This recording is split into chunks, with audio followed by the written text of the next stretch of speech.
Hello, everyone, and welcome to the Season 10 Guild Siege interview. I've got four wonderful guests with me today, each one from one of the top four guilds for the most recent tournament. And before we get started, I want to say congratulations to SSA, Say Swag again for the legend finish in Season 10. What's up, Jerp? So we just talked about a few of the topics that we're going to go through today. Let's start at the top. The first thing that I brought up, I want to talk about a list. I want to assemble a list together of the best dupes for Siege. I think for the last two seasons, as far as new units, it's definitely Lume. You want 6, maybe 9, maybe 10 Lumes, and it's just for defense. You might throw 1 or 2 in offense here or there, but you need anything with RNG right now to get a victory on defense, and that right now is Lume. Yeah, I think you kind of need 4 different lists. You need your free-to-play and your not free-to-play offense units, and then your free-to-play and your not free-to-play defense units, because it's like 4 different dupes lists, depending on if you're trying to make something that's spammable or not spammable. And then if you're talking about offense, defense. So yeah, defense would start with Lume. Offense, I would say that starts with a monster like Mirane. That would be the not free-to-play list. Yeah, we could do the non-farmable list first. Like, not free-to-play list comes first. You guys want it? Let's go through that. So you got Mirane, Bethany, Fang. Right. We'll just go true Nana. Whale style and say, where's your 5 Ardas? Where's your 5 LP5? The first bracket. True Whale style. And just say, if you can Arda it, that's a free 10 wins. That makes sense. That math checks out to me. Okay, real quick, show of hands, guys. I want a count of how many Lumes there are in this call right now. How many Lumes do you guys have? 4, 2, 5, 6. Ask how many I fed and how angry at myself I am for having fed them. Oh no, dude! How many? See, I'm actually plus. curious, who in your guild has the most Lumes? We definitely have people that have like a lot of storage that can build all of them. I could build 8. Oh, yeah, it's if I- in the tournament, you're making your map.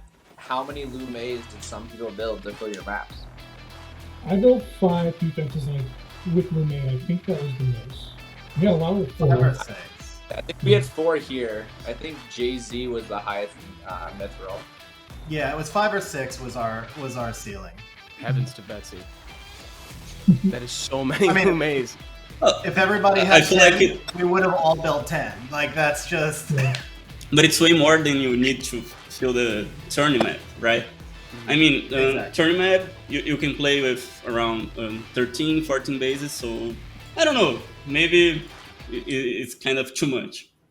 Yeah, more like Lume, more like Luigi Mice, right? Well, we talked about it, Luigi though. Mice. I think we have to give credit to SSA because the 4-star did not use Lume, and Yeah. it was a better defense than anything that did use Lume. Like, Lume is about trying to get a little bit of luck sack RNG because there's no 5-star defenses right now that can't win without, nothing at the moment I know of that can win without some luck sack RNG. But the 4-star defense in the finals, that won because it was a solid defense that didn't need, it needed a little because it had Monty, but What was the still- list that didn't incorporate Lume? Common Asher Monte, the dark dice magician. It just kind of showed up in SSA. We had against Kinky as well, right? I feel there's a lot of RNG because if it just takes your unit to kind of low health, you can be one shot, but still, I don't feel like But Monty it's doesn't the have same to roll as one you there. may, It can win you in the first round, and that's it.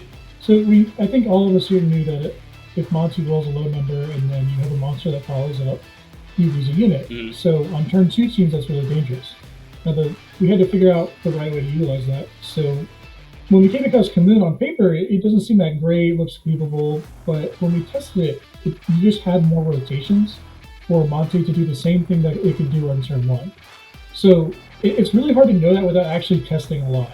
So when we were testing a lot of the turn 2 safe offenses that all of us here use in the 4-star defenses, there's just so much time for Monty to do crazy things. So the defense just worked out really well. And because Ashir's base speed is so good, it's not really safe to feed if you're utilizing your runes properly. Yeah, and then Yeah, you've the got one 2 types of sustain. You can't run a destroy battle because of Commune. You get speed buff, so you get more turn cycling. You have 3 monsters with no overlap. And then attacking it, you have to guard what I could say high and low. You have to guard against being outsped or being trapped. I thought that was like one of the best defenses I've seen. End statement. So Wow, that's high praise. Were there any other defenses that you found were like pretty cool discoveries along the way that you're comfortable sharing here now? We like the Zenobia. We ran Zenobia, Belita, Lume against Apocalypse. We were a big fan of the defense initially because it has the speed lead, it has Lume. We were pretty close to running it against Mithril as well, but I think the counters are just better. And another issue we didn't like about it is that whether you win or lose with that defense, the battles are very fast. So if Mithril finds a great counter, the tower is going to drop instantly. And time is valuable in tournament. You want those towers to stick around a little longer to get some. So even if we were getting wins here and there with the defense, it would have been very fast either way. So it was risky. But it was fun. It was a good defense. It won us the Apex Siege. So. Well said. That's a really good thing to point out too, is the time being a component to a winning strategy for a Siege tournament. That's not something that you always have to keep in mind when doing Siege at a lower level that is not the Siege tournament. It's a really good point. Yeah, I think Mithril was it season 7 beat SWC by 14 seconds because that Molly stalled out an offense. Wow, dude! Now there's an example. Exhibit A. Time matters. That's awesome. Okay, so now we've got Lume as like one of the most valuable dupes. We've got all the components for those teams we just mentioned. Dylan, you seem like you were going to say something.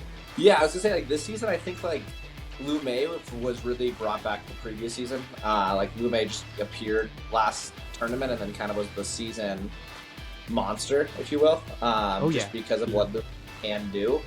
It can be on Despair, Violent, Swift. It can just RNG you to death. And I'm curious to see like what unit's going to be the next season, but I'm also just curious from like an offensive perspective of things that if we're talking about like Duke from a free-to-play standpoint, like we still have Windy, we still have Lulu, we still have Tractor, and we need to get rid of some of those anti-armor break units. I knew he was going to come up. I was kind of counting the minutes. I was like, man, we've been gone 15 minutes without Windy coming up. That's a new record. Nerf the unit, please. I'm begging Noted. you. I got the nerf button right down here. I got you. That's great. Oh, so I would love to follow that train of thought for a second in speculating what the next great monster of the next Siege season might be. I don't know if you guys want to just throw out a few guesses, a couple personal favorites that you might even like to see rise into the limelight here. Well, I kind of enjoy Monte. I think his RNG is like pretty good, and I feel Global didn't test it really well. European server had some defenses, and also their finals had Monte as well. But we kind of tried with Chandra and other Nat5s, but at the same time, I think Euro had like Teal with Monte and Molly, and they were ahead of us learning about Monte. But at the same time, SSA had a pretty strong defense with Monte. So that's a mob I want to explore for the season. Yeah, I mean, Monty would have been my answer as well. I mean, if you look at, we just had a balance patch. The only monsters in the balance patch I saw that instantly made me think they might be usable on Siege, not usable, but instantly made me think they might rise to that next level on Siege defense would be the Hypno Meows that get the speed buff on the passive. But I don't feel like they're there yet. They're certainly not at the level of a Monty or a Lume. And they're certainly not at the level that they're going to work in 5-star bases. And I feel like this last tournament, tournament tends to set the tone for the next season as far as what a lot of guilds are going to be running at all levels. So out of this tournament, all we saw was more Lume, and then we saw a great Monty defense. And I mean, Carcano made a little bit of a comeback. I think some of the recent buffs to other units that can synergize with Carcano and create more of a high offense threat that don't rely on the defense break, maybe push Windy down a little bit on offense. But at the end of the day, I think you're going to see a lot of the same things that have been experimented with. I don't feel like this last balance patch was overly impactful in the short term for defense. As guilds experiment and as we come up to next tournament is when you might see more of those monsters get integrated into the defenses that have been held back. But I think this season we're going to see a lot of Monty, a lot of Lume, maybe a little bit of a return of Carcano. I have this belief that Comsquash really likes to buff the units they give skins to. So I'm going to go with Paladins, specifically Ophelia and Josephine. I'm not confident they're going to make it really anywhere in Siege, but I think like they are unique monsters that no one else really has their abilities, and that allows them to be, I think, fun to play with. I think Josephine right now in RTA being like crit only really allows you to deal with different units, and I think Ophelia's buff just changes things a little bit in a way that some of her weaknesses are gone, and I think like exploring what those look like. And so my answer to this is always, what do we just get a skin of, and probably that. I love that fan theory there that we buff the monsters we give skins to. I could have sworn you were gonna say we nerf the monsters we give skins to, because I don't know. I just feel like, I mean, the weapon masters just got one, but not that we're nerfing it. I'm not leaking anything. We're fine. Drew, take us home, Drew. I don't agree with anyone. I don't think this patch in particular was great for siege defense. There's a couple offense units that are okay. So I'll give you a unit that I think is almost there, that just needs a little bit. I love the kit on Dark Magic Knight. It just has the worst base speed in the game, and it's a defense type unit. And it's like, I made a joke in our Discord that like it's a crap unit with 85 base speed, and I looked it up, and it actually is 90. Like, that's got to be the lowest in the game, right? It's so pretty low. Give him like a 20 speed buff, which is actually not ridiculous, and then give him, better base stats in general, and the kit is good. It's got a random defense break, element neutral. It's got, AoE skill 1, which always works well with Despair, and then a big heal and nuke on skill 3. You can see that unit pop into the meta immediately. You give him like 20 speed. It is 90. I just double checked. It is. Yeah, oh my god, 90. that is so slow. Just take away Irish's awakening bonus, and then you can give the Magic Knight some speed, because that is ridiculous. Did I hear you say it just needs like 20 more speed? Like, that's all 20? I don't even just give it 20. I mean, Ginger Brave is almost double that speed.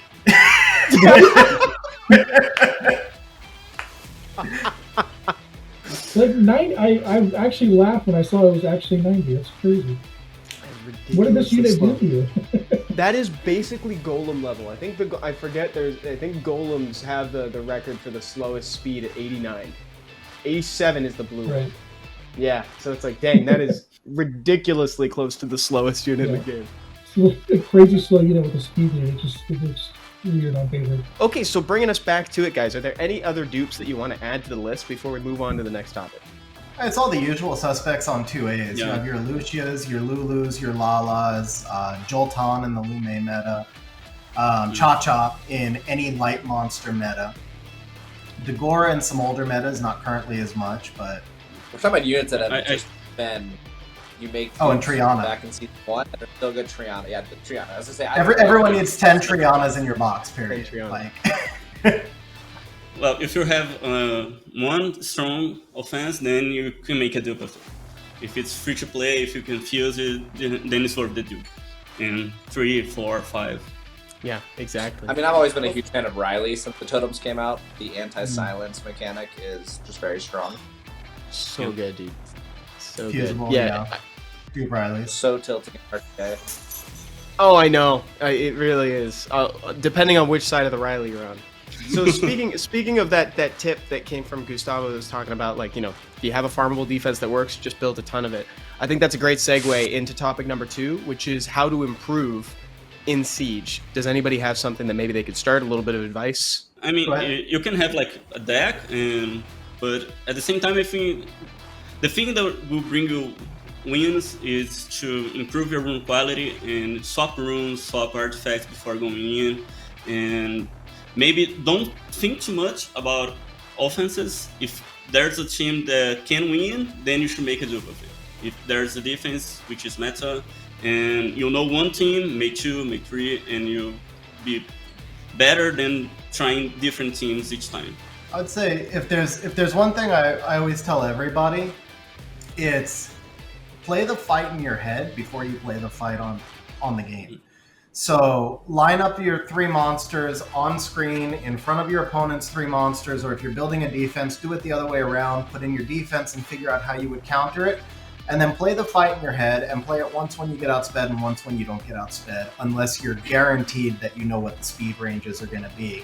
If they're running A Lynette on defense, we know we can outspeed her now. We've established that. But, if you're facing Camoon, Escher, Monty, and you don't know if it's a violent Escher or a swift Escher, and you don't know if your fastest Swift can outspeed or not outspeed, play it both ways, and you say, okay, this monster is the logical one to go first. It hits me here because of element attribute. Can it strip or defense break? Does that manipulate the AI over here?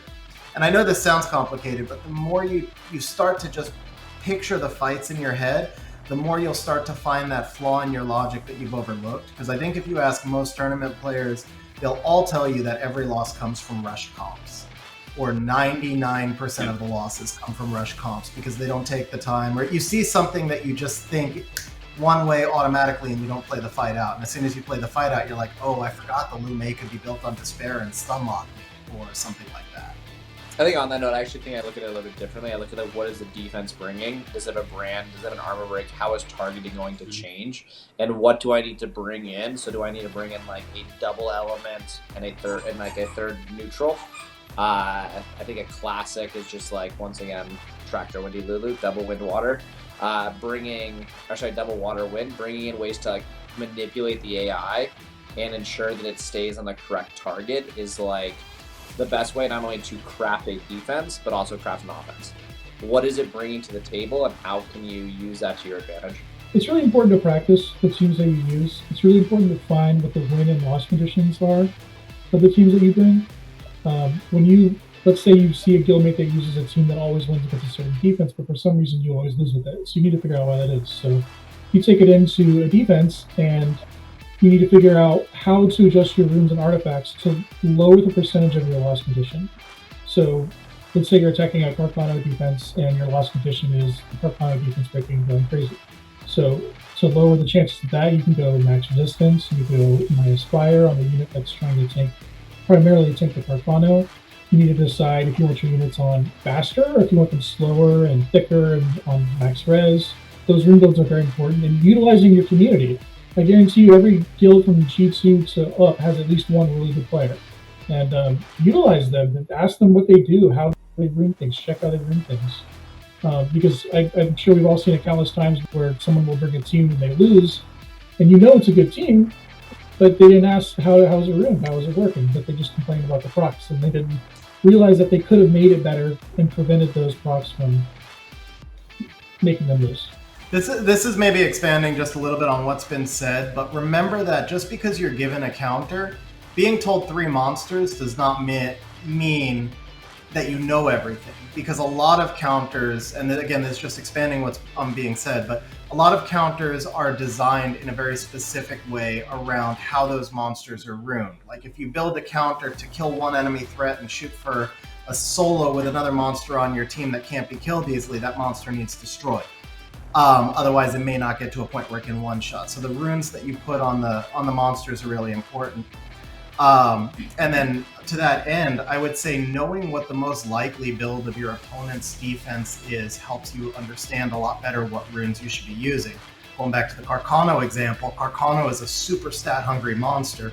So unless he's built in a really slow build, the odds are his accuracy is low, which means that resistance means a whole lot more against him than it would against like a Moor or a Chung Pung, which will always have max accuracy if they're built properly. And also, when it comes to building defenses, I don't know if that was part of the topic, but it's really important that defenses are built properly the same way as offenses. Speed tuning is really important to get them to attack the offense the way that you want it to. So, for example, the Community Monte, I guarantee you if those were not speed tuned correctly, they wouldn't have had a single win. So even if a shear's going first as a play trap, you want the attack bar boost to be tuned to the others. And then if you want Monty to one-shot something, you need Monty to go first, and you need the other monsters to follow up shortly after. So before tournament, I went through every defense, made sure they're tuned correctly, and that they do what you want them to do. Because if someone just tried to copy a defense right now and just threw 3 sets on it, it's not going to win if it's not used properly. I mean, it still could, but it will work better. Mm-hmm. Odds are probably won't. Yeah, well said. So thank you for those answers. So with that, I want to move on to one more thing. It's more of a question. I would love for everybody to share either one of the following things. Either a very fun moment from the Siege tournament season 10, or or maybe the success of like either an offense or a defense that you didn't expect, akin to like the Monty one that we talked about? For me, and I think for McGill, reaching top 4 again is a huge deal. So winning against Red was amazing for us. You know, they're a strong guild, and I think we'll. That one siege battle was like really close, and near the ending they started hitting our Odin Tower, which was just a filler, the worst spot, and that's when you knew we would win. So, well, that's everyone on Discord cheering, and it was amazing. The last couple of swords were like really hard. We were watching the others playing, and man, sometimes the game just kind of wanted us to win, so that's it. And we managed to face SSA at semifinals, which was also amazing. They are like always a strong guild, so that's it. That's our tournament. See, it's tougher for me because I feel like if you talk about your good moments in tournament, you're also talking about someone else's bad moments, and I don't really want to be calling people out. I mean, I would say it was extremely painful for us to lose the finals a second tournament season in a row, whatever. But it was also extremely exciting to reach the finals a second season in a row, and we did it with different paths each season, and both of those paths had their own major challenges for us. And again, like, I don't want to call out people because everybody in tournament is, at least in the final four, everybody here is all extremely close, and I believe things could have gone a different way. things easily could have gone one way or another in any different siege, but it was a big deal for us to have taken a different path to the finals both seasons. So that was fun. And one I can throw out because I don't know who this affected. I had a defense that was a Lume defense, of course, and I noticed that it had not been hit for a long time, but it had an identifiable record compared to another defense that was the same, so I thought there might be notes on it. And I switched the Lume build, and it was hit like less than 30 seconds later and got a win. And since I was looking at it, I switched the Lume build again, and it got another win right after it. So it was nice to see the actual attention to the defense placement got 2 wins just like that. That is awesome. That's really cool. Yeah. Well, wow. That's a cool story, actually. That's pretty nice. All right, Dylan, your turn. Dominic haunts my nightmares. If Dominic wants to win and Dominic goes, it's just 2 violent procs. I'm actually not sure if he's like crit damage. If there's any unit that'll live. I don't actually know if it matters what element. I actually think Dominic just wins if he goes 3 turns in a row. So Dom is going to be a nightmare of tournament. Yeah, sometimes Dominic just decides to win a game. Like, he's got the power to just kind of do that. I love that unit. I love most of the weapon masters. All of them except for Benedict. Not that I have one, but I don't really want one either. So, you know, that's... Neither do the people who have Benedict, to be honest. Oh, dude, yeah, we got to give him something, man. Dude, they got to be under 30% to ignore defense. He would have been dead already anyway. Who cares? Anyway. Our whole journey was pretty exciting this season. I mean, at the beginning of the season, we lost a lot of members. We were down like 10 people. I'm pretty sure, like, for a good period, I was the only one in leadership chat. Just like, where's everybody? I brought in a lot of old friends. We found some good recruits, and we had a good, fun season. You know, we made a tournament. And we built 3 different maps. We took APOC Aussie very seriously. We didn't hide anything. We really crafted defenses for all 3 of our matches, and we had, you know, almost the whole guild in voice chat. Everyone's helping each other out. It was a good time. And then carried pretty hard by our defenses. I don't think we had a great offense win rate in any of the sieges. I think the finals win rate was pretty decent. So really proud of all the guys that stuck around for hours while we try to figure out good defenses in a meta that it's very hard to, as you guys know. So it was fun. There's a lot of fun guys in our guild, you know. A lot of guys that buckled down and really put in a lot of effort that don't necessarily care about Siege as much as we might. So, I mean, we got Legend. Yeah, We're here congratulations, man. Yeah, congrats. Congrats. Seriously, congrats. You guys earned it, man. You guys really earned it. Yeah, I appreciate it. I mean, everyone here is on builds, like you said, it could have gone either way on different days. different maps, but you know, it worked out for us this time. So looking Nah, forward to your continuing. map was all the way win though. Honestly, it was a solid map. Appreciate It it. was That unique. still I hurts. think that's what Still they- hurts. It still hurts though. It still stinks. Wow, that's some great sportsmanship, guys. I love having these Yep. calls with y'all. This is always fun. It's just like the final speech that they gave at Guild right before it started. Like, instead of losing, just win. You know? Do what Dominic does. Decide to win. Exactly. Decide to win a game. We'll see you next season. Awesome, guys. I hope so. Yeah. Yeah, it's always a pleasure getting to talk to you guys. I genuinely look forward to it. So thank you for being here, guys.